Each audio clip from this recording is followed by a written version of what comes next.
안녕하세요. 저는 얼마 전 제 인생에 빨간 실로 엮여 있었던 인연을 스스로 끊어내버리고 사랑하는 두 자녀와 씩씩하게 살아가고 있는 한 여성입니다. 이 인연을 끊어버리기 전까진 수도 없는 고민을 했는데 막상 다 끊어버리고 나니 그렇게 속이 시원할 수가 없더라고요. 제가 그 인연의 실을 끊어버릴 수 없었던 이유, 그리고 아픈 경험을 하면서도 속이 시원했던 이유에 대해 지금부터 낱낱이 이야기를 해보겠습니다. 저의 이야기를 하기 위해선 제 유년 시절 이야기가 빠질 수 없는데요. 저는 유년 시절을 정말 너무나 혹독하고 아프게 보내야 했습니다. 그건 오로지 다 가정환경 때문이었어요. 저희 친정어머니는 소아마비로 한쪽 발을 절뚝거리시는 분이었어요. 그래서 항상 어머니로 인해 친구들에게 놀림도 많이 당하고 따돌림도 받았었죠. 근데 저는 그런 어머니가 창피하지 않았습니다. 왜냐하면 어릴 때부터 아버지가 항상 어머니의 장애에 대해 부끄러워하거나 창피할 게 아니라고 늘 말씀해 주셨거든요.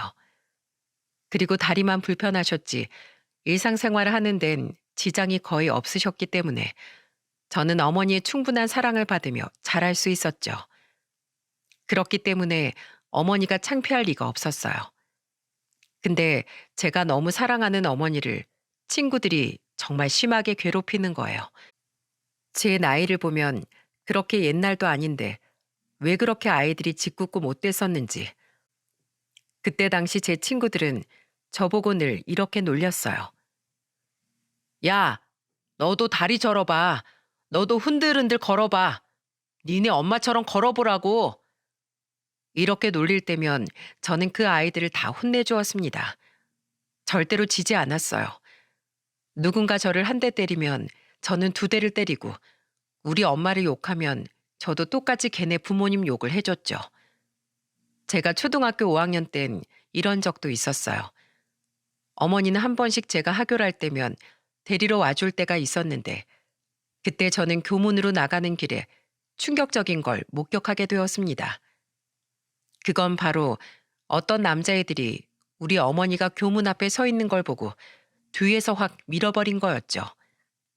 순식간에 밀쳐진 어머니는 중심을 잘 잡지 못하고 그대로 앞으로 고꾸러지면서 넘어졌고 그로 인해 얼굴이 크게 까지고 다치게 되었습니다.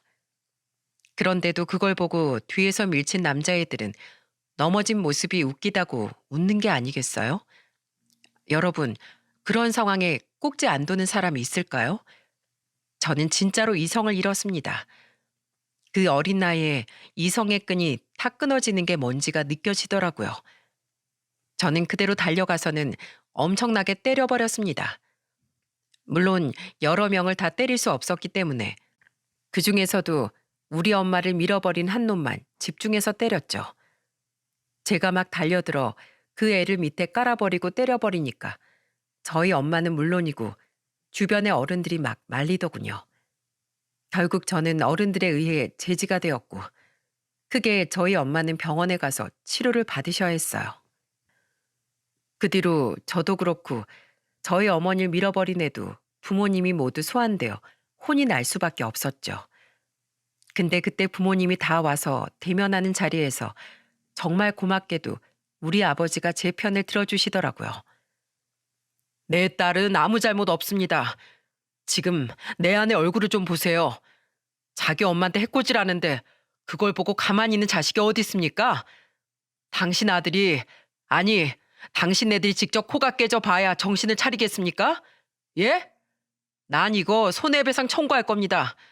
우리 애가 그쪽에 때린 거 누가 봐도 정당방이야. 이 여자의 손이 매우면 얼마나 맵다고. 그쪽 아들 보쇼. 지금 상처 하나 있나? 난 절대로 용서 못합니다. 실제로 제가 때린 아이와 저희 어머니의 상처 차이는 훨씬 차이가 컸습니다. 누가 봐도 그쪽이 불리한 입장이었죠. 그랬더니 그제서야 그 집안에서 고개를 수그리고 나오더라고요. 아버지가 손해배상까지 다 청구한다고 하니까 그제서야 설설 기면서 나오는 게 참 우스웠죠. 결국 아버지는 어머니 치료비와 정신적인 배상까지 다 받아내셨어요. 물론 저도 그 아이를 때린 건 잘못이었기에 학교 차원에서 교내 봉사활동의 징계를 받는 것으로 마무리가 되었습니다. 이게 바로 제 유년 시절이었어요. 어디 이것뿐이겠어요? 엄마가 장애가 있다는 이유로 아버지는 당시 생선 장수를 하고 계셨는데 생선 장수 자식이란 이유로 참 별꼴을 다 겪었죠. 근데 더 끔찍하고 싫었던 건 바로 오빠라는 인간이었어요. 이 인간은 정말 엄청난 사고뭉치였습니다. 오빠는 부모님이 창피하다는 이유로 밖에서는 아는 척도 하지 않았어요. 아예 생판 모르는 사람처럼 행동을 했죠. 이 불우한 가정 환경이 너무도 끔찍하고 싫다고 하더라고요. 그러면서 자기가 사고치고 다니는 건 다 부모가 못나서 그런 탓이라며 말도 안 되는 헛소리까지 해대는 인간이었습니다. 그러면서 결국엔 고등학교 자퇴까지 하고는 끝까지 방황을 하더라고요. 이 인간 때문에 눈물 흘린 우리 엄마를 생각하면 저는 자다가도 벌떡 일어날 정도예요. 이런 환경 속에서 전 나 자신과 우리 부모님을 지키기 위해서라도 강해져야 했기에 악바리가 될 수밖에 없었던 거였죠. 그래도 오빠가 고등학교 자퇴를 하고 밖으로 나돌게 되면서 오히려 얼굴을 안 보게 되니까 부모님도 저도 나름 편안하게 살 수 있었어요.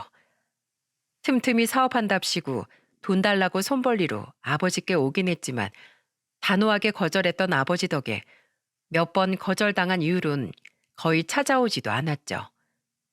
그렇게 어찌저찌 어려운 환경 속에서도 숨쉴 구멍을 찾아내며 살아낼 수 있었어요. 저는 그대로 부모님과 같이 살다가 서울로 대학교를 오게 되면서 졸업까지 한 뒤에 그대로 서울에서 머무르며 일반 회사에 취직을 하게 되었죠. 취직하고 나서는 직장 선배가 소개팅을 시켜주었고 그 소개팅 상대가 바로 남편이 되었습니다. 당시 남편은 외제차 딜러를 하고 있었는데 꽤나 영업왕으로 이름을 날리면서 승승장구하던 사람이라 연봉이 2억이나 되었었어요. 또 성격은 영업하는 사람답게 시원시원하고 털털하더라고요. 거기에 매력을 느껴 1년 반 정도 연애를 하고 결혼을 했죠. 시부는 고위 공무원이었는데 자존심이나 자기 프라이드가 엄청 센 사람이었어요. 그리고 가부장적인 모습이 있던 사람이었죠.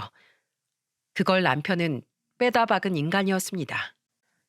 그래도 다행인 건 시부는 우리 부부한테 딱히 간섭은 안 한다는 거였어요. 근데 시모가 간섭을 정말 많이 했죠. 자기 남편도 그렇고 자기 자식들이 다 잘 나가니까 의기양양한 게 좀 있었거든요. 한 번은 시모가 집에 온 적이 있었는데 그때 진짜 어이없는 말을 들어야 했습니다. 저는 일반 직장을 다니면서 그냥 평범한 연봉이었고 남편은 억대 연봉이었기 때문에 제 연봉이 남편 연봉보다 적었던 건 사실이었어요. 근데 시모는 평소에 그것 가지고 엄청 트집을 잡아댔었죠. 근데 급기한 집으로 갑자기 찾아와서는 냉장고를 뒤지는 게 아니겠어요? 그러면서 하는 말이 진짜 어이가 없었습니다. 얘, 여기 좀 와봐라. 이거 웬 한우냐? 너 내 아들 돈 이렇게 막 써먹니? 어? 누가 내 아들 돈으로 한우 사 먹고 그러래? 기가 찼습니다. 집에 멋대로 찾아온 것도 어이가 없었는데 갑자기 냉장고를 뒤지더니 하는 소리가 진짜 기가 막히더라고요. 그래서 바로 반박을 했죠. 어머님, 그거 제가 먹는 거 아니고 남편이 먹은 거예요. 집에 한우 좀 사놓으라고 해서 사놓은 것 뿐이에요. 남편이 같이 살아보니까 입이 웬만큼 까다로운 게 아니에요. 제발 좀 집에다가 툭불 한우 좀 사다 놓으라길래 그래서 사다 놓은 거예요. 그것도 생활비도 안 줘서 제 돈으로 샀고요. 제가 똑부러지게 말했더니 그제서야 시모가 흠흠거리면서 멋쩍어 하더라고요. 그러면서 태세 전환은 얼마나 잘하는지 모릅니다. 아니 그럼 부위별로 좀 사놓을 것이지 원. 그 센스하고는 내 아들은 부채살 좋아해 부채살. 등심이 뭐니 촌스럽게. 누가 소고기를 등심만 먹는다고. 에휴 우리 아들 불쌍해서 어째 밥도 제대로 못 얻어먹고 이런 촌스런 애랑 사니 뭘 제대로 얻어먹겠니? 시모는 끝까지 핀잔을 주길래 따끔하게 말해버렸습니다. 어머님, 어머님 아들 보고 밥 얻어먹고 싶으면 월급 받으면 받는 대로 지 명품 치장하고 여기저기 투자만 할 게 아니라 집구석에 돈 10원이라도 좀 달라고 해주세요. 지금까지 살면서 돈도 하나 안 들여다주고 집안일도 싹 입 닫고 안 하는 인간이니까요. 저는 남편도 만져보지도 못했어요. 근데도 제가 제 돈으로 밥까지 제대로 차려줘야 하나요? 제가 따끔하게 말하니까 시모도 별소리를 못하더라고요. 근데 정말이지 남편은 결혼하고 나서 몇 년 동안은 괜찮았는데 점점 바뀌기 시작했습니다. 점점 집안일을 등한시하더니 나중엔 완전히 집안일에도 손을 떼고 자기는 재산 모으는데 돈을 다 써야 하니까 집의 생활비는 다 제 돈으로만 충당하라고 하던 거 있죠. 남편은 처음 결혼 생활한 지 3년까진 그래도 생활비를 조금씩 줬었어요. 물론 많이 주는 건 아니었지만 나중엔 아예 줄 생각도 안 하더라고요. 그래서 생활비 왜 안 주냐고 물었더니 저렇게 말한 거죠. 정말 너무 기가 막혔습니다. 그래도 남편 돈으로 돈을 모으게 되면 그게 또 우리 부부 재산이 되는 거니까 그것까진 이해하려고 했죠. 근데 남편은 점점 더 변하기 시작하더니 나중엔 제가 너무나 싫어하는 짓을 골라서 하더라고요. 무엇보다 자기가 돈 좀 버는 것에 대해 생색을 너무 내기 시작했고 아주 의기양양해져서는 자기가 무슨 재벌이라도 된 듯 마냥 행동하면서 다녔어요. 근데 거기까지도 뭐 저나 우리 애들한테 피해 주는 거 아니니까 그러려니 했죠. 근데 거기에서 점점 도를 넘어가더라고요. 심지어는 우리 죄 없는 부모님까지 욕하기 시작하는 게 아니겠어요? 하루는 애들까지 싹 다 재우고서 씻고 안방에 들어갔는데 먼저 잘 준비가 끝난 남편이 갑자기 뻘소리를 하더라고요. 아니, 근데 여보, 참 내가 이해가 안 되는 게 장인어른 장모님은 왜 이렇게 구질구질하게 사셔? 처가만 가면 아주 생선 냄새가 진동을 해서 가고 싶지가 않다니까. 사위나 사돈 체면이 있는데 이제 생선 장수 그만하시고 다른 일 좀 하시라고 해. 그리고 가끔 서울 올라오실 때 그 15년 넘은 차는 좀 그만 끌고 오시라고 하고 솔직히 그거 우리 집 앞에 세워져 있는 거 창피해. 명색이 사돈이 고위공무원 하셨고 사위가 억대 연봉 능력자면 체면 살려줄 생각도 하셔야지. 참, 내가 요즘 제일 이해가 안 되는 부분이야. 돈 버는 게 이렇게 쉬운데 왜 그렇게 구질구질하게 사실까? 저는 갑자기 뜬금없이 그 말을 하는 남편을 보면서 너무 화가 났어요. 갑자기 자다 말고 웬 봉창 두드리는 소리야? 어디 머리에 총 맞았니? 갑자기 우리 부모님은 왜 들먹거려? 당신은 자기 처가 부모님께 그런 식으로 말하고 싶어? 우리 아버지 그 생선 장수하면서 지금까지 우리 남매 먹여 살리고 어머니 뒷바라지 하신 분이야. 함부로 말하지 마. 그 차가 우리 부모님 차라는 거 아무도 신경 안 써. 그렇게 그 차가 창피하면 돈 잘 벌고 차도 파는 사이가 한 대 사주지 그랬니? 저는 괜히 화를 돋구는 남편에게 너무 화가 났고 정말이지 너무나 서운하더라고요. 근데 그 이후로도 남편은 우리 친정에 대해서 그렇게 무시하는 말들을 종종 내뱉었고 그때마다 우리 부부는 엄청나게 싸워댔습니다. 그러면서 남편에게 점점 서운함이 쌓이고 있던 중 저희 친정아버지에게 너무나 분노할 만한 일이 일어나고 말았습니다. 왜냐하면 제 친오빠라는 놈이 정말 파렴치한 짓을 했거든요. 오빠는 성인이 될 때까지 정신을 못 차리다가 이번엔 사업을 한답시고 여기저기 돈 빌리러 다니고 저희 친정아버지한테까지 돈을 달라고 그렇게 졸라댔습니다. 근데 그때마다 저희 친정아버지는 돈을 한 푼도 주지 않으셨어요.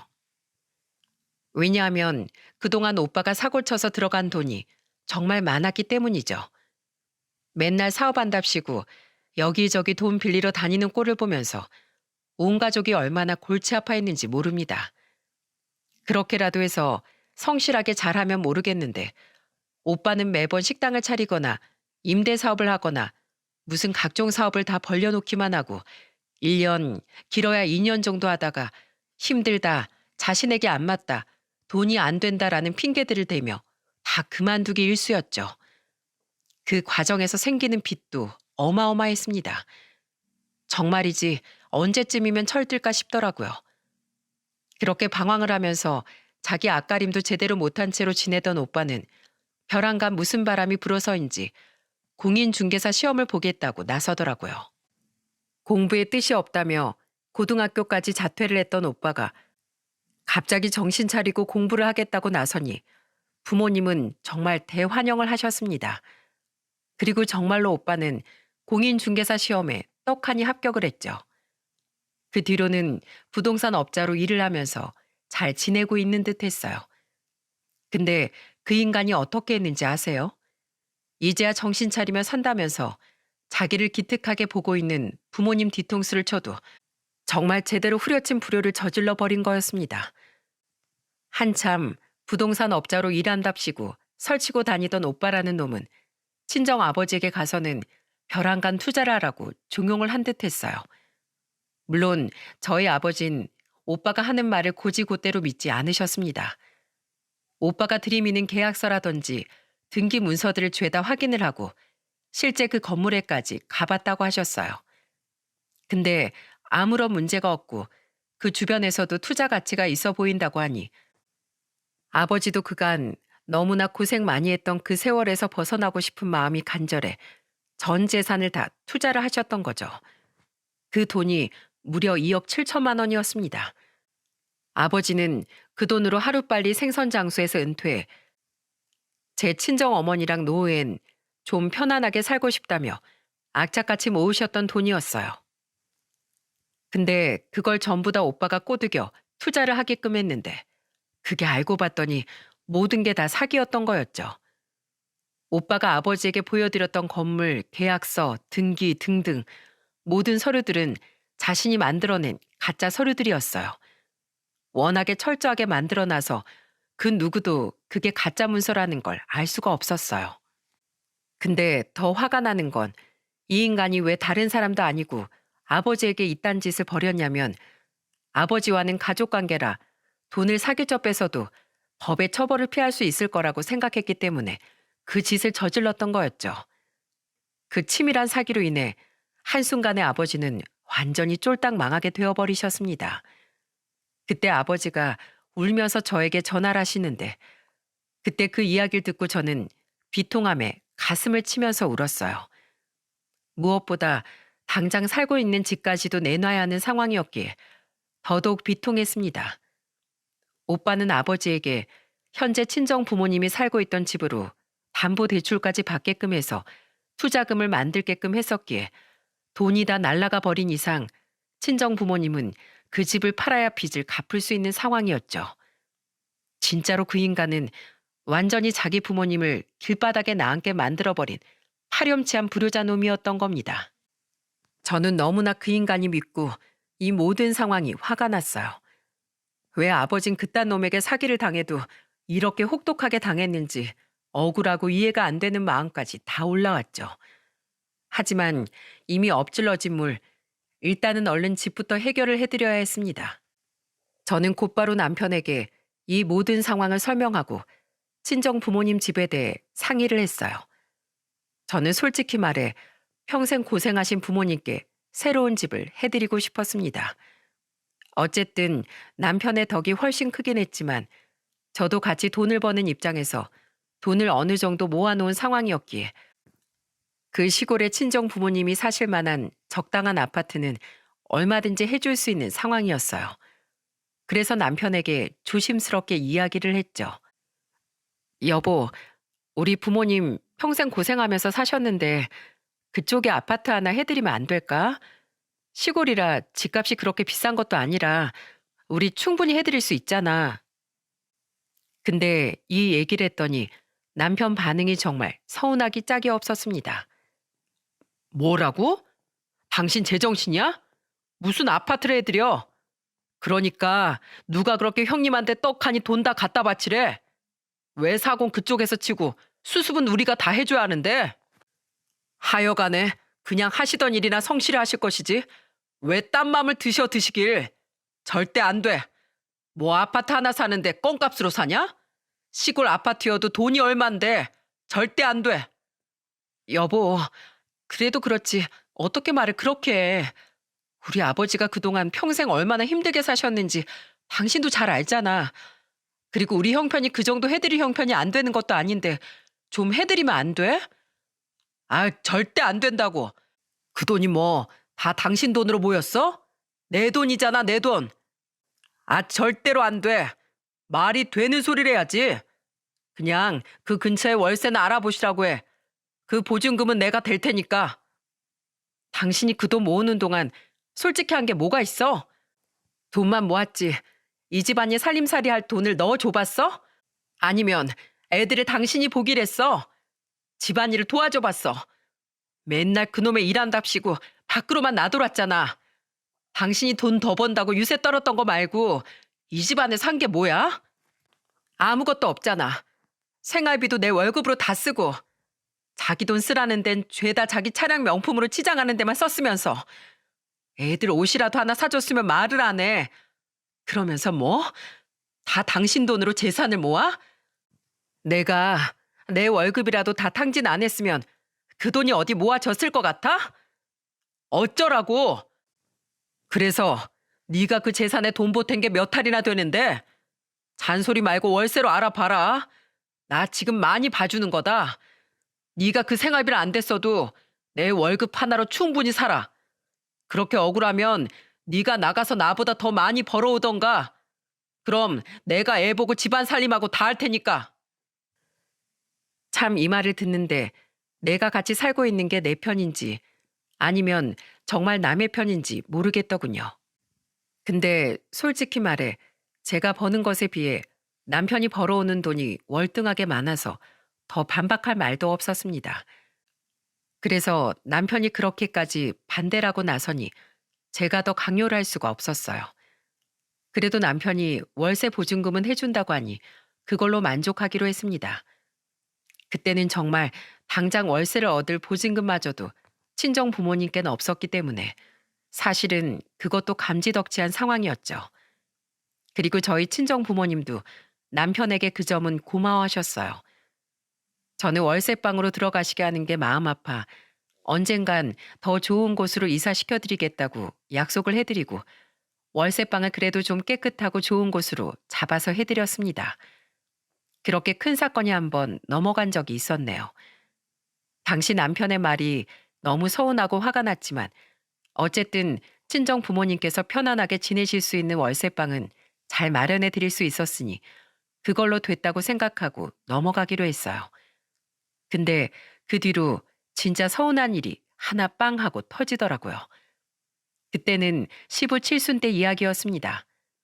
저희 친정아버지가 사기당해 돈이 없어 길거리에 나앉게 생겼을 때는 겨우겨우 졸라서 해준 게 월세방이었으면서 돈 많은 고위공무원 시부가 칠순이 되니까 그 기념으로 3억짜리 아파트를 떡하니 사준 게 아니겠어요? 물론 지방에 있는 아파트이긴 했지만 내가 그렇게 우리 친정 부모님께 해주자고 했을 땐 극구 반대하며 아까워하더니 시부 때는 저한테 아무런 언질도 없이 해드린 게 너무 서운하고 괘씸하게 느껴졌습니다. 그래서 남편한테 서운함을 내비쳤죠. 여보, 어떻게 나한테 한마디 상의도 없이 시댁에 집을 해드릴 수가 있어? 그것도 3억짜리 아파트로 말이야. 우리 친정의 아파트 그보다도 더 값도 안 나가는 거 해드리자고 할 땐 그렇게 기겁을 하더니 아무리 자기 부모님이라고 하지만 차별이 너무 심하잖아 이건. 뭐가 서운해? 내가 내 돈으로 우리 아버지 집 해드린 건데. 누누이 말하지만 네가 한 게 뭐가 있어 대체. 너 꼴랑 생활비 네 돈으로 썼다고 얘기해라. 진짜 그거 가지고 그렇게 생색 내고 싶냐? 그리고 우리 아버진 너희 아버지랑 격이 달라. 공무원으로 나라 일하면서 큰 공 세우신 분이 평생 생선대가리나 썰어대신 분이랑 감히 비교가 되냐? 제발 주제 파악 좀 해라. 그리고 네가 지금 이 집에서 살 수 있는 것도 다 내 덕분에 살 수 있는 거야. 그걸 알아야지. 집 팔자에도 없는 호의호식하게 해줬더니 무슨 이젠 보따리 내놓으라 하고 있네. 뭐? 당신 말 그렇게밖에 못해? 직업에 귀천이 어딨어? 우리 아버지도 평생을 그 당신이 무시하는 생선 대가리 쳐가면서 우리 두 남매 키우신 분이야. 말 함부로 하지 마. 아, 그래서 형님한테 사기까지 당하셨어? 아주 자식 농사 잘하셨네. 잘하셨어. 당신 진짜 우리 아버지를 완전 엉망으로 취급하고 있구나. 어떻게 자기 장인한테 그렇게 말을 할 수가 있어? 어쩌겠어, 이게 현실인데. 그렇게 꼬우면 네가 나보다 돈 많이 벌어봐. 저는 너무나 어이없게 말을 하는 남편 놈을 보면서 더는 같이 살아야 할 이유를 느끼지 못했습니다. 자기 장인에 대해 어떻게 이리 말을 함부로 할 수 있을까 정말 이해도 안 되었지만 너무 서운하고 화가 나더라고요. 그래서 이혼까지 생각을 했었습니다. 저는 우리 부모님을 무시하고 나를 무시하는 인간하고는 같이 못 살 것 같았거든요. 근데 또 막상 우리 애들을 생각하니 이혼이 쉽지가 않았죠. 왜냐하면 그동안 제가 어릴 때 부모가 아파서, 부모가 바빠서, 부모 직업이 직업인지라 무시당하고 서름당하면서 살았던 그 시간들이 너무나 힘들고 고통스러워 내 아이들만큼은 그런 서름을 당하지 않게 하고 싶었기 때문이었습니다. 물론 요즘은 세상이 많이 바뀌었다곤 하지만 그래도 우리 애들이 혹시라도 밖에서 이혼 가정에서 크는 애들이란 이유만으로 온갖 서름을 당할까 싶어 섣불리 나서지 못하고 있었어요.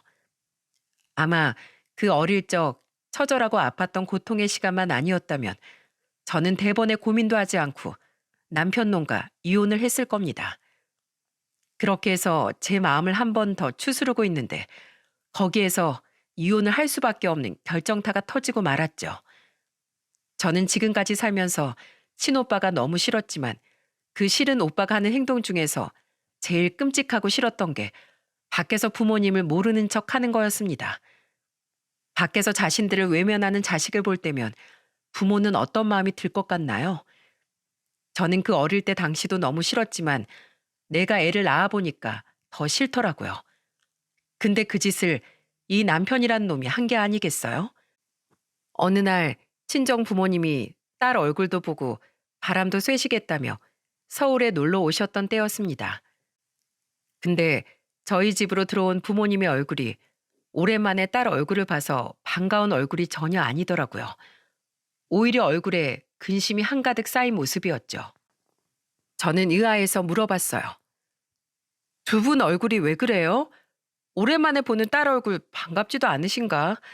여기 손주들도 이렇게 있는데 왜 이렇게 얼굴에 근심이 많은 얼굴이야? 딸내미 걱정스럽게. 아, 아니다. 우리 딸이랑 손주들 얼굴 오랜만에 보니까 좋네. 아버지는 무슨 일에선지 처음에는 말씀을 안 하시더라고요. 근데 저는 이미 얼굴에 수심이 가득한 모습을 봤기 때문에 계속해서 물었죠. 그랬더니 그제서야 말씀을 하시더라고요. 저는 그 말을 듣고는 그 자리에서 분노를 감출 수가 없었습니다. 싫은 말이다. 집 앞에서 이서방을 만났는데 우릴 보자마자 그대로 모르는 척하곤 다시 차 타고 나가버리더라고. 분명히 우릴 봤어. 내가 너무 반가워서 막 손을 흔들면서 아는 척까지 했거든.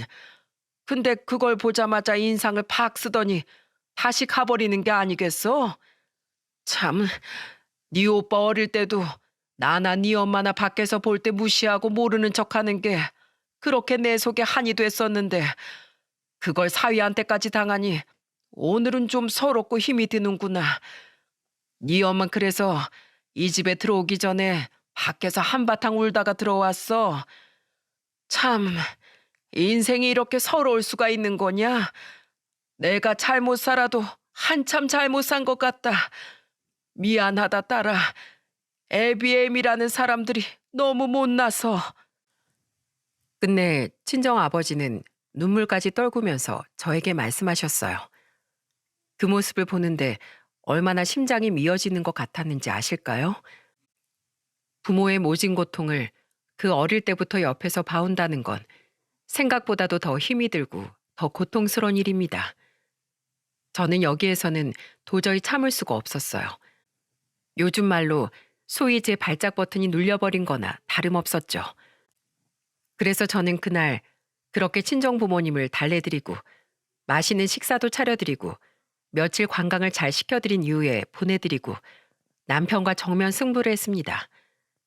저는 부모님의 이야기를 듣고 너무나 충격을 받았었기에 그 충격받았던 텐션 그대로 남편에게로 가서 따졌어요.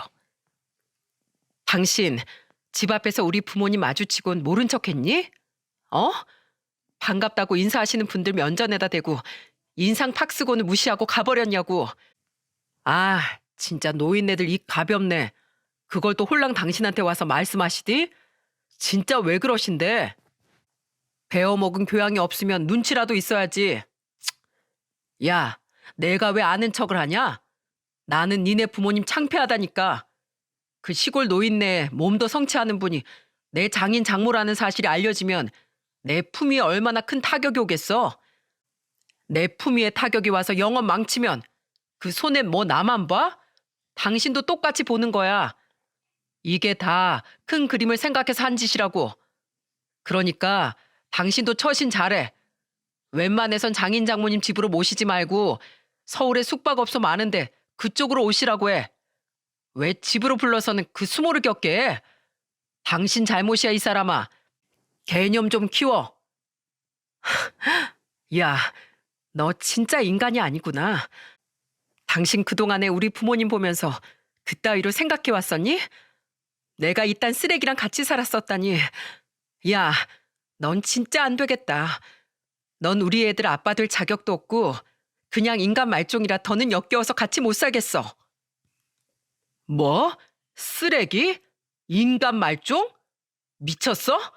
어따 대고 인간 말종이래? 뭐? 내가 틀린 말했니? 너 인간 말종 맞아. 게다가 쓰레기도 재활용 분리수거도 안 되는 그냥 폐기물이라고. 야, 이혼하자 우리. 난 너랑 도저히 냄새나서 같이 못 살겠어. 갈라서. 야, 네가 이젠 진짜 멍청한 부모 따라서 멍청한 길로 가려고 하는구나. 그래, 이혼해. 누구 손해인데? 나중에 나한테 땀만 먹고 다시 합치자는 소리나 하지 마라. 이혼은 네가 하자고 했다. 그딴 소리 절대로 할 일 없으니까 이혼해. 너 같은 놈이랑 같이 살면서 내 인생 더 낭비할 필요도 없고 우리 애들한테도 너 같은 아빠는 없는 게 나아. 저는 그렇게 남편에게 이혼을 이야기해버렸습니다. 그리고 남편도 그 자리에서 이혼을 바로 수긍하더라고요.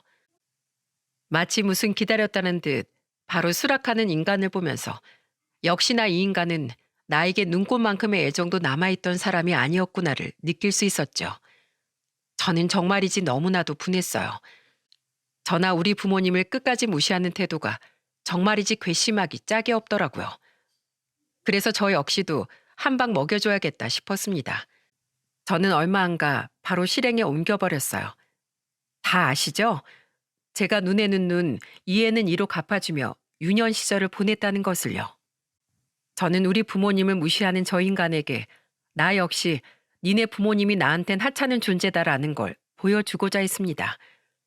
그래서 무슨 짓을 했느냐고요?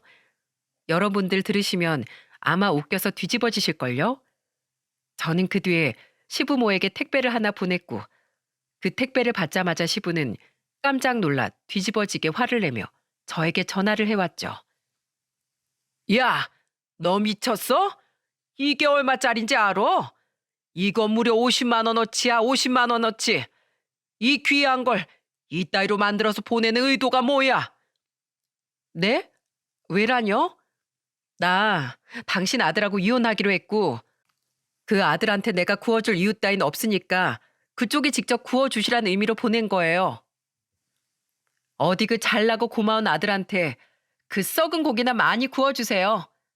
그 썩은 인성에 딱 어울리는 음식이니까. 전화 끊습니다. 다신 저한테 전화하지 마세요. 나 이제 그쪽 며느리 아니니까. 저는 이렇게 말을 해버리고는 바로 전화를 끊었습니다. 이들이 왜 이렇게 화가 났는지 아세요? 얼마 전 시부가 본인 집 사준 게 고마운 아들에게 주는 거라며 남편 먹이라며 보낸 한우가 있었어요. 그것도 툭불 한우로 부채살은 물론이고 부위별로 싹 다 있었죠. 근데 도통 그걸 먹을 시간도 없게 남편은 집에 들어오질 않았어요. 그 당시 무슨 짓을 벌이고 다니는 건지 몇 주를 집에 오는 둥 마는 둥 했지만 저는 이미 서운함이 쌓이고 정내미가 떨어져 있던 상황이라 신경도 안 쓰고 있었습니다. 근데 신선도를 다 잃은 그 한우가 영롱한 자태를 다 잃어버렸더라고요. 그래서 옳다구나 하고 저는 그걸 그대로 실온에 한 일주일 뒀다가 완전히 썩어버린 걸 그대로 시댁으로 보내버렸죠. 그랬더니 그렇게 노발대발하며 저에게 화가 나서 전화를 한 거였어요. 역시나 남편도 저에게 그 문제로 따지고 물었지만 저는 딱 한마디로 정리를 했습니다. 니네 부모가 준 거 네가 챙기지 왜 나한테 관리하라고 난리야? 네가 우리 부모 무시한 것처럼 나도 니네 부모 나한테 되게 하찮아. 내 냉장고 품이 안 맞는 니네 부모 한우도 내 냉장고에 있는 게 쪽팔려서 되돌려 보낸 거니까 닥쳐. 남편은 제 말을 듣고 엄청나게 약올라 했답니다. 그 모습을 보는데 얼마나 재미있었는지 모릅니다.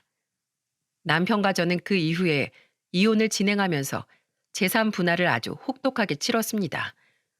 남편은 집에 돈은 들였을지언정 그 신혼 때 잠깐 빼고는 집안일을 일체 돌아보지도 않았을 뿐더러 생활비라고는 1원도 내주지 않았거든요.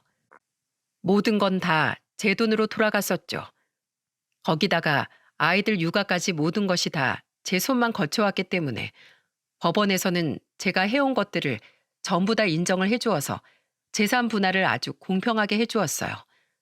거기다가 양육권도 제가 다 가지고 올 수 있었습니다. 남편은 억울해 죽으려고 했지만 정말 가정을 꾸리면서 남편이 공을 세운 건 돈 딱 하나였고 그 나머진 죄다 제 몫이었기에 저로선 너무나 당연한 결과였어요. 그렇게 13년의 결혼 생활이 막을 내릴 수 있었습니다. 진짜 그 이혼이 마무리가 되자마자 제 속이 너무 후련하더라고요. 진짜로 10년 묵은 채증이 다 씻겨 내려가는 듯 했죠. 근데 이혼하고 나서 어떤 일이 있는지 아시나요? 역시 사람은 죄를 짓고 못 사나 봅니다. 이혼하고 나서 한 7개월 정도가 지난 이후에 전 남편에게서 질질 짜면서 전화가 온 게 아니겠어요? 근래 한 3개월 정도 양육비가 밀려서 안 들어오고 있는 상황이라 안 그래도 이번 달에도 양육비를 주지 않으면 전화해서 따질 생각이었습니다. 근데 마침 본인이 알아서 전화를 했길래 받았죠. 근데 그 전화에서 질질 짜면서 말을 하는 게 아니겠어요? 그리고 저는 그 모든 이야기를 듣고는 혼자서 박장대소를 할 수밖에 없었습니다.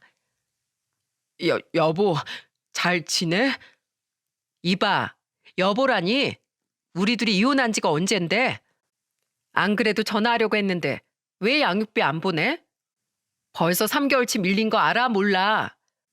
당장 돈 안 보내면 다시 내가 법으로 받든 찾아가서 뺏어오든 어떻게 해서든 받을 테니까. 여보, 그게 아니라 내가 진짜로 안 보내는 게 아니라 지금 도저히 보낼 수 있는 상황이 안 돼서 못 보내고 있는 거야. 나 좀 봐줘, 여보. 그리고 진짜 미안한데 나 돈 좀 빌려줄 수 있어? 내가 지금 상황이 많이 안 좋아. 그래서 말인데 혹시 우리 재산 분할한 거 있잖아. 그것 좀 일단 나 좀 빌려줄 수 있어? 내가 어떻게든 갚을게. 나 좀 살려줘. 그 돈 없으면 나 죽을지도 몰라. 전 남편은 갑자기 전화해서는 이상한 소리를 해대더라고요. 근데 거기에서 바로 알겠다고 하면서 돈 빌려줄 이혼 배우자가 어디 있겠습니까? 저는 바로 코웃음을 치며 말도 안 되는 소리 하지 말라고 했죠. 근데 그때부터 자기 상황을 하나하나 읊기 시작하는데 진짜 이건 웬만한 드라마보다도 더 드라마틱한 이야기더군요. 저는 이때까지만 해도 전 남편이 결혼 생활 중에 외도를 했었다는 사실을 전혀 알지 못했습니다. 근데 전 남편에게 상간녀가 있었던 게 아니겠어요? 근데 그 바람 때문에 전 남편은 대차게 혼이 나버렸던 거였죠. 알고 보니 전 남편에겐 계속해서 외제차를 사는 젊은 단골 여자 고객이 있었나 보더라고요. 근데 그 여자하고 눈이 맞아 바람을 피웠던 거죠. 이혼할 때까지만 해도 바람을 피웠던 건 정말 몰랐습니다. 근데 그 이후에 전 남편이 완전히 탈탈 털려버린 사건을 이야기하면서 저한테 그 외도를 한 짓까지 다 이야기를 하더라고요. 참, 기가 막히지 않습니까? 근데 그 탈탈 털린 사건이 아주 대박이었어요. 왜냐하면 전 남편이 바람을 피웠던 상간녀의 남편이 진짜 어마어마하게 어마무시한 사람이었거든요. 무식한 사람 중에서도 진짜 무지하게 무식한 사람이었는데 소위 말해 서울에서 사채업자를 하는 사람이었습니다. 게다가 보통 사람이 아니었어요. 여러분, 한 번쯤 사람한테 어깨라고 표현하는 거 들어보셨나요? 아, 그 사람 어깨였어? 할 때 그 어깨 말이에요. 쉽게 말해 깡패들을 표현할 때 쓰는 그 어깨. 바로 전 남편의 상간녀 남편이 그 서울에서도 조직 안에 속한 어깨였던 거였습니다. 근데 그런 사람이 자기 부인이 바람을 피웠다는 걸 알고 전 남편 직장을 찾아와 정말 제대로 난동을 피웠던 거였죠.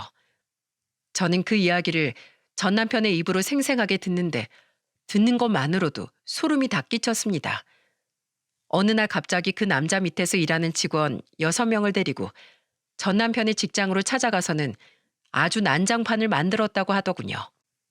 그 상간녀의 남편이란 사람이 뒤에 장정 6명을 세워놓고 사람을 막 몰아세우는데 어느 누가 거기에서 당당하게 맞설 수 있겠습니까? 그것도 자기 잘못이 명백한 상황에서. 그래서 남편은 그 자리에서 고개까지 조아리면서 잘못했다고 싹싹 빌었다고 했죠. 근데 저는 여기 이후의 이야기를 듣고는 정말이지 더 깜짝 놀랄 수밖에 없었어요. 알고 봤더니 전 남편은 그 여자랑 바람만 피운 게 아니라 무려 1억이라는 돈까지 빌렸더라고요. 밖에서 무슨 짓을 하고 다니는지 일체 말을 안 하던 인간이었기에 이딴 헛짓거리를 하고 다닌지는 정말 몰랐었기에 더 충격이었죠. 전 남편은 그 1억을 빌렸던 이유가 부동산 투자를 하기 위함이었습니다. 당시 전 남편은 돈 벌 수단이라면 가리지 않고 다 달려들었는데 그 중에 하나가 바로 부동산 투자였어요. 근데 저랑 결혼 생활을 하고 있을 당시에 오피스텔 분양권을 하나 받아놓은 게 있었는데 그걸 구할 때 여자한테 돈을 빌렸던 거였습니다. 오피스텔에 투자를 하려면 돈이 필요한데 그게 부족하니 1억을 빌린 거였죠. 근데 엎친 데 덮친 격으로 전 남편이 빌린 여자의 남편 직업이 사채업자였잖아요. 그 여자한테 1억을 빌렸는데 그 이자가 진짜 듣도 보도 못한 대단한 이자였죠. 거의 300% 정도를 받고 있는 듯 했습니다. 여러분, 원금 1억에 연 300%면 상상이 가시나요? 전 남편은 이 상상도 안 되는 이자로 인해 정말 말 그대로 통장에 있는 1원짜리까지 탈탈 털려버리게 되었죠. 전 남편은 그 자리에서 그 상간녀 남편에게 협박을 받으며 엄청난 계약서를 쓰게 되었고 그 계약서는 아무 상관없는 제가 들어도 숨이 턱 막히는 조건이었습니다. 그 조건은 다름 아닌 1년 동안 그 원금을 갚지 않되 1년 동안 원금에 대한 이자를 내야 한다는 내용이었어요.